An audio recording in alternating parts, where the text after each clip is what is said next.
ఒకవేళ నువ్వు ఒక్కరోజు డ్రింక్ చేయలేవు అనుకో, ఏమనిపిస్తుంది మైండ్లో? నేను 3 రోజులు మానేసిన. మానేస్తే ఏ సంథింగ్ ఏదేదో అవుతుంది. అంటే ఏదేదో అంటే ఎట్లయితుంది చెప్పు? మొత్తం కరెంట్ షాక్ పెట్టినట్టు తిరుగుతూ ఉంటుంది. ఓకే. పురుగులు సూది పెట్టి గుచ్చినట్టు, దేవుడా దేవుడా అని చెప్పేసి, స్వామి స్వామి అని చెప్పేసి అలా అలా తిరిగిన. ఓకే. నా వల్ల అట్లా స్టెప్ లేకుండానే బిల్డింగ్ ఎక్కేసిన. నేను స్టెప్ లేకుండా బిల్డింగ్ ఎక్కేసిన. ఎట్లా అంటే ఇది ఏసీ ఉంటాయి కదా, ఏసీ బాక్స్ల మీదకించి ఆ స్టెప్ పట్టుకొని అట్లా ఎక్కేసిన. ఎక్కేసి ఇక అరుచుకుంటున్నా నాకు నేనే, ఒక్కడనే, ఎవరు లేరు. అది కూడా రాత్రి 2:00కి. ఓకే. నైట్ ఎక్కేసి అరుచుకుంటా ఉన్నా.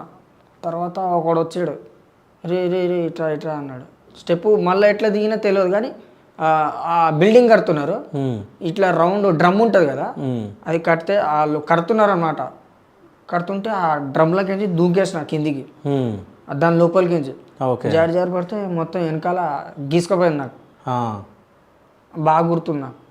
గీసుకపోతే ఇక తర్వాత పైకి రాగానే ఇక తెలిసినోడు ఒకడు కలిసిండు. వాడు ఇక తెచ్చిండు. ఇక వేస్తావారా అంటే వేస్తాను. స్టార్ట్ అయింది అక్కడికి. మళ్ళా 3 రోజులు ట్రై చేశా అవల మానేద్దామని. కొత్త సంవత్సరం కదా, తాగొద్దులే, కొద్దిగా మారదాము అన్నట్టు అనిపించింది. కానీ నా వల్ల కాలేదు.